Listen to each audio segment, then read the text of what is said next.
Assalamualaikum warahmatullahi wabarakatuh. Perkenalkan, nama Ibu Rahayu Fitri, bisa dipanggil Ibu Ayu. Di sini Ibu akan mengajar kalian dalam bidang studi fisika peminatan. Nah, Ananda sekalian, adapun materi kita hari ini yaitu tentang hakikat ilmu fisika dan keselamatan kerja di laboratorium. Nah, ini silakan dibuka buku pembelajarannya. Kita lanjutkan. Jadi, adapun KD yang akan kita bahas yaitu menjelaskan hakikat ilmu fisika dan perannya dalam kehidupan, metode ilmiah dan keselamatan kerja di laboratorium. Selanjutnya yaitu KD 4.1 yaitu membuat prosedur kerja ilmiah dan keselamatan kerja, misalnya pada pengukuran karbon. Nah, adapun tujuan pembelajaran hari ini yaitu setelah mengikuti pembelajaran ini, siswa diharapkan mampu menerapkan hakikat ilmu fisika, metode ilmiah dan keselamatan kerja di laboratorium serta peran fisika dalam kehidupan. Nah, di sini kita akan membahas hakikat fisika dan prosedur ilmiah. Yang pertama yaitu hakikat fisika, yang kedua metode ilmiah, yang ketiga keselamatan kerja.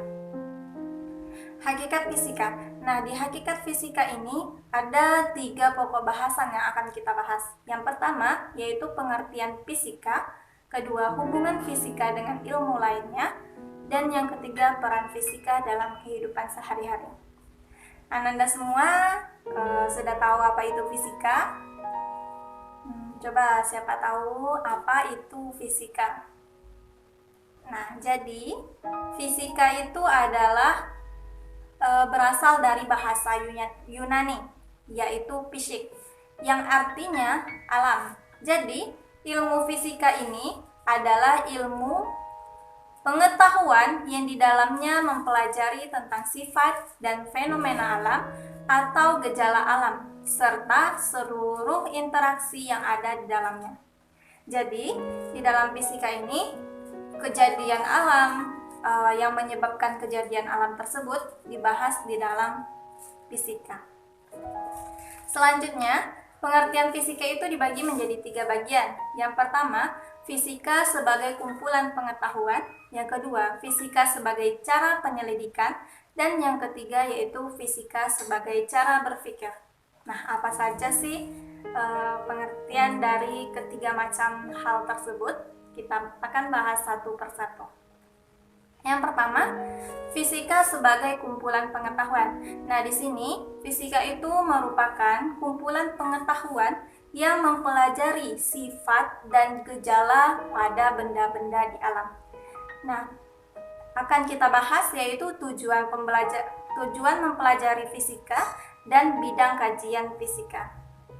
Nah, adapun tujuan mempelajari fisika ini adalah agar manusia mengenal bagian-bagian dasar dari benda dan memahami interaksi antar benda, sehingga menimbulkan gejala-gejala di alam maupun lingkungan. Nah, jadi fisika ini juga ilmu pengetahuan yang mendasar karena berhubungan dengan perilaku dan struktur benda, khususnya yaitu benda mati.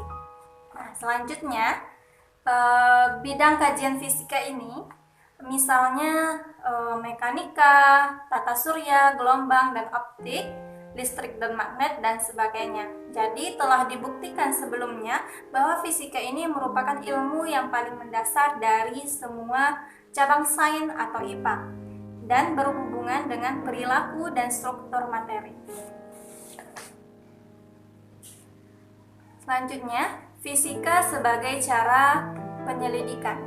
Nah, apa saja sih fisika sebagai cara penyelidikan ini? Nah, fisika sebagai cara penyelidikan merupakan proses yang memberikan gambaran tentang berbagai kegiatan penemuan yang dilakukan oleh para ilmuwan untuk menyusun suatu ilmu pengetahuan.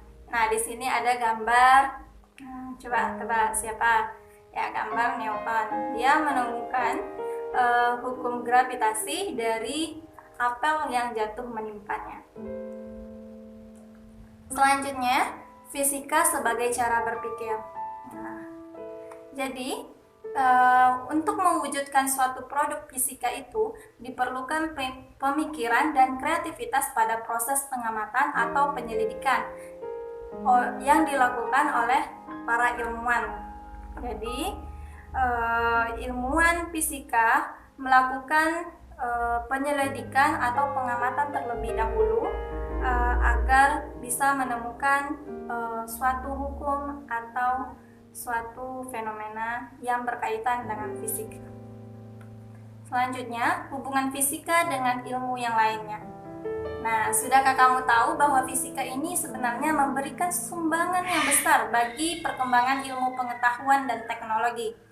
Nah, fisika secara dinamis mampu berhubungan dengan ilmu-ilmu lain yang pada akhirnya memberikan manfaat luar biasa dalam kehidupan. Nah, apa saja yang kamu ketahui tentang hubungan fisika ini dengan ilmu lainnya?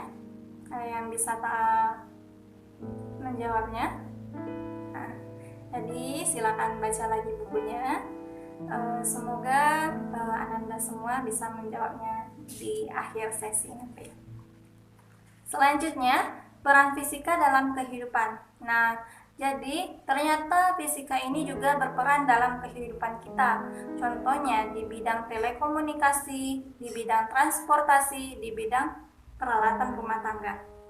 Nah, contoh di bidang telekomunikasi yaitu ilmu fisika mempunyai peranan yang penting. Misalnya pada pesawat telepon atau handphone yang kita gunakan pada saat ini. Jadi, pesawat telepon ini dapat mengubah gelombang suara menjadi sinyal listrik. Kemudian disalurkan melalui kabel. Setelah sampai pada penerimaan sinyal listrik, diubah menjadi gelombang suara melalui speaker. Nah, selanjutnya di bidang transportasi. Nah, Anda semua pasti pernah naik kendaraan bermotor. Jadi, pada bidang transportasi ini, di sepeda motor Ananda semua pasti ada kaca spion. Nah, kaca spion ini berfungsi untuk melihat objek yang ada di belakangnya. Jadi, Ananda bisa melihat orang yang berada di belakangnya untuk melihat bagaimana situasi dan kondisi ketika akan menyeberang atau berbelok. Nah, itu adalah peranan fisika dalam kehidupan kita. Selanjutnya, dalam bidang peralatan rumah tangga.